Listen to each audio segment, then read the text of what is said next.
a sermon. And when I was over in Keystone Heights, it would happen sort of regularly. The song leader had no idea what I was going to be preaching on, but I'd say at least once or twice a month, everything he led worked into the sermon. And if it wasn't him, then it was somebody on the communion table that was different, that approached it differently, and I could feed off of that and work it into the sermon. And at the same time, that sort of made it scary because I was changing things on the fly when I was in the pulpit.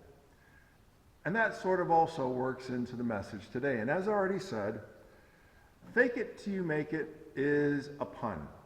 Because the other way I read it, and the way I've got it written up here in capital letters on the IT, fake IT till you make it. And okay, there wasn't any IT going on in Bible times. But unfortunately, we have a problem of a fake going on. And we're going to see that in two different ways, because we're up to Mark chapter 11, and this is the triumphal entry of Jesus into Jerusalem. When we start reading in verse 7, it says, "Then they brought the colt to Jesus and threw their clothes on it, and he sat on it. And many spread their clothes on the road, and others cut down leafy branches from the trees and spread them on the road. Then those who went before and those who followed cried out, saying, 'Hosanna! Blessed is he who comes in the name of the Lord. Blessed is the kingdom of our father David that comes in the name of the Lord. Hosanna in the highest.'" And I probably misread that word king. Instead, I was supposed to be saying kingdom. And that sounds really good until we find out what happens just in a little bit. Down in verse 15. "So they came to Jerusalem. Then Jesus went into the temple and began to drive out those who bought and sold in the temple, and overturned the tables of the money changers and the seats of those who sold doves. And he would not allow anyone to carry wares through the temple. Then he taught them, saying, 'Is it not written, my house shall be called a house of prayer for all the nations? But you have made it a den of thieves.'" And Jesus sort of telegraphs this moment with verses 12 through 14. "Now the next day, when they had come out from Bethany, he was hungry. And seeing afar a fig tree having leaves, he went to see if perhaps he would find something on it. When he came to it, he found nothing but leaves, for it was not the season for figs.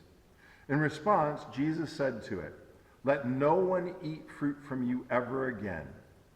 And his disciples heard it. And unfortunately for the fig tree, it got the bad end of a visual illustration. Because as it said, the fig tree had leaves on it. It had the appearance of being fruitful. And before we dig into these, I'd like to go ahead and talk about my IT story. The IT story I have comes when it was early on in my career, and I didn't know an awful lot. I was going between architecture and fine arts as far as colleges, doing support for them. And they decided, hey, along with the College of Education, they were all going to finally get into PCs and stuff. You got to remember, there was a time before Windows, and this was that time. So computing wasn't quite what it is today in many respects. So this was their first foray into the area. And so they came together, they got the money, and they were going to hire somebody full-time to work for those three colleges. And at the time, I applied for the position. And my supervisor said, "Rich, you understand you don't really qualify for this position." I said, yeah, I know. I figure at least it'll be a good opportunity to do a practice interview. And you can never go wrong with getting in some practice every so often. He's like, okay, no problem. Fact is, it made it easier for them because in the university system, you've got to have at least 3 interviews. They had 2 strong candidates, and they had me, and then they had a lot of others that really would have probably been a waste of their time interviewing. So they figured, hey, we'll take the 2 strong candidates and we'll do Rich as well. And they did the other 2 guys first, and then I was number 3. So I come into the room, and it was with my supervisor and my department chair. because I worked for Circa, that was a computing group on campus that provided general instructional support to about 4 or 5 labs on the campus. And so the director sits down and he goes, well, we already know you and probably have a good idea about what you'd answer. So do you mind if we do this interview differently and just sort of skip all the normal interview questions? And I was like, sure, no problem. I don't want to waste my time covering stuff everybody already knows. He's like, okay, that's cool. All right, how about you tell us what you do for the job right now, because we're going to hire somebody that's got to be able to do the stuff you talk about. And I'm like, yes, this is opportunity. And I started explaining all the stuff that I did.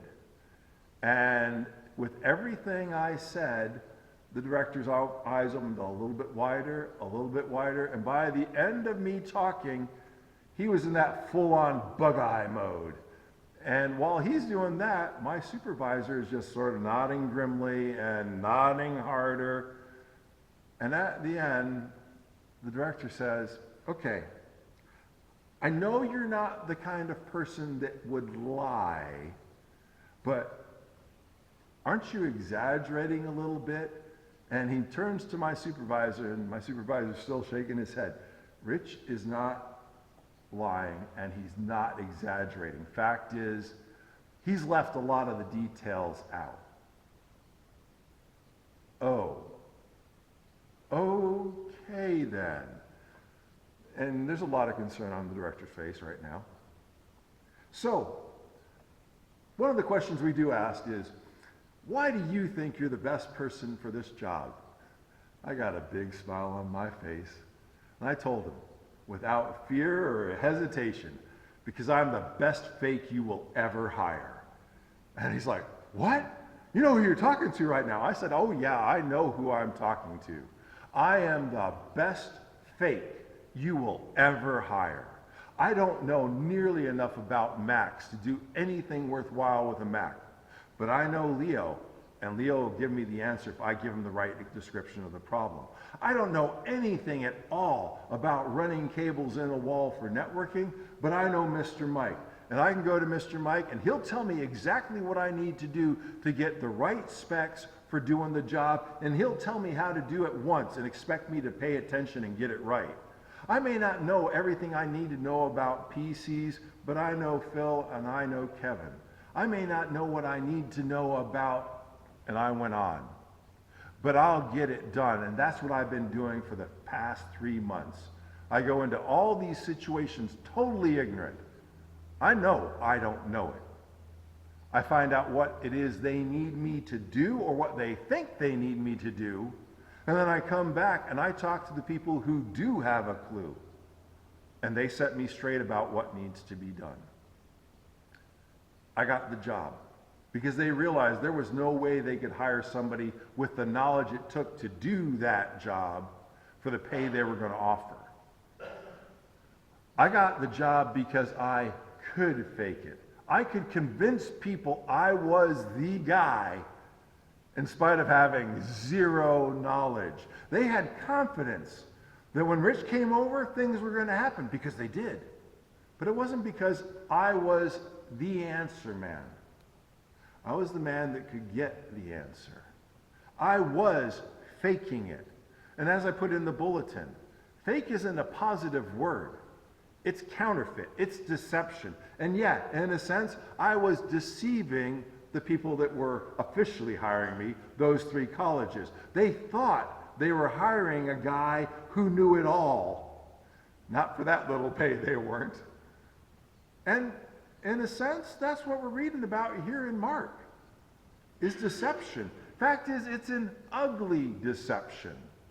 Because when Jesus comes in to Jerusalem, everybody's like, yay, Hosanna, hallelujah. And they're celebrating. And that seems really, really positive. And then he gets to the temple. And it gets really ugly really fast. And this isn't even the first time he's done that. This is the second time. The first time happens a year or so prior to this. This second time that it's happening is just before he's going to be going to the cross. And that's really, really nasty. And okay, let's cover the nasty of that fig tree. There was the appearance of goodness. There's leaves. It looks healthy. It looks like it could be producing. Just like when Jesus came to Jerusalem, it looked like it was healthy. It looked like they were spiritual. But, okay, we're never going to end up in the temple. It got destroyed. But let's put that in a context we can relate to.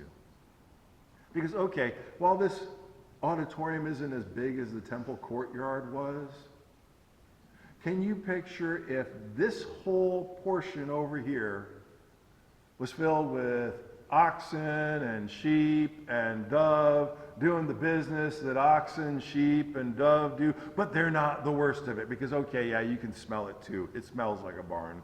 But on top of it all that, you hear 2 lambs for the price of 1, 2 lambs for the price of 1, special temple deal today just for you, while somebody is trying to teach over here. And it's not just them, because then you got the other crowd going, get your temple tax coins here. You know the Roman money is no good. We give you the best deal in town. I mean, would we cheat you? We're in God's temple. Best deal here. While you're trying to listen and worship. But, like I said, this happened twice. And you might be thinking, why does it have to happen twice? Well, that's sort of a real easy to understand human way of thinking about things. The first time they could have blown it off. This is just a radical doing the radical thing, trying to get attention. And they all see it, and they see it as disruptive, and it goes in one eye and out the other, or in one ear and out the other. It just happens, and they accept, okay, yeah, saw that. The second time, I can picture some of them getting annoyed. Fact is, they do get angry with them, or at least the ones selling the stuff do. Thinking, man, he comes in here and all he does is disrupt stuff. I can't believe it. I mean, I came here to worship, and what's he do? He just knocks over all those changers of money's tables. He gets rid of all those animals. How are we supposed to worship with all that racket going on? How are we supposed to worship? Worship. It says he taught them. Because like I said, I think it's possible to accept the idea that, yeah, they weren't going to necessarily catch it the first time. But the second time, they got the time to think and possibly get a little bit upset. And hopefully, when they start to think about what upsets them about what he just did, they start to think about what he just did relative to why they're upset. And hopefully they'd start to think about the idea, you know what? I'm part of the crowd that let this stuff go on after he cleared it out the first time. I'm part of the crowd that accepted the idea that continuing things as they'd always been done was okay. What part of 2 for the price of 1 is worship? Jesus saw a fig tree. He knew its potential, but he saw no produce. And that's what frustrated him most about Jerusalem. He saw their potential. And he knew, unfortunately, they weren't going to produce for a good long time. And that disturbed and disgusted him. Because we think about, oh, but Pentecost is just a couple of weeks away. And we think, oh, 3,000 and then more. But we're not thinking about that relative to how many people were actually there in Jerusalem. Some estimates put it over 500,000. So if we're talking about 10,000 converts or so, we're talking 2%. Cold call salesmen get 3%. Jesus didn't even make, or Jesus' impact didn't even make it to the level of a cold call salesman who has no idea who he's talking to or she's talking to, and hoping that they might be interested in what they've got to offer. Jesus and the disciples offered salvation. They offered something that should have been seen as really significant. But like the tree that looked like it was healthy,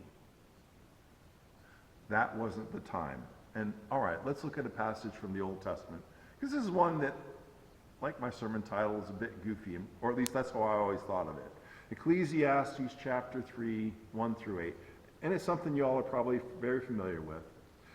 To everything there is a season, a time for every purpose under heaven, a time to be born, a time to die, a time to plant and a time to pluck what is planted, a time to kill and a time to heal, a time to break down and a time to build up, a time to weep and a time to laugh, a time to mourn and a time to dance, a time to cast away stones and a time to gather stones, a time to embrace and a time to refrain from embracing, a time to gain and a time to lose, a time to keep and a time to throw away, a time to tear and a time to sow, a time to keep silence and a time to speak, a time to love and a time to hate, a time of war and a time of peace. And when I was younger, I never understood that. What in the world is the Bible listing off good and bad and saying there's a time for the bad? And I'm like, I just don't get it. Because a time to love and a time to hate? I thought that God was all about love. Where does hate fit into that? And the reality is it's in the contrast. Because in all of those negatives, you don't find God necessarily. There are times when, oh yeah, he's on the mourning side because of bad human decisions. There's a time when it shreds him because of bad human choices. But for us, starts off with there's a time, there is a purpose. And as we've talked about in some of the classes, part of that purpose is to show us by contrast how good the good of God is and how bad our bad really is. Sometimes, unfortunately, we get too comfortable with our bad because, well, it's not that bad. And that's something we shouldn't be doing.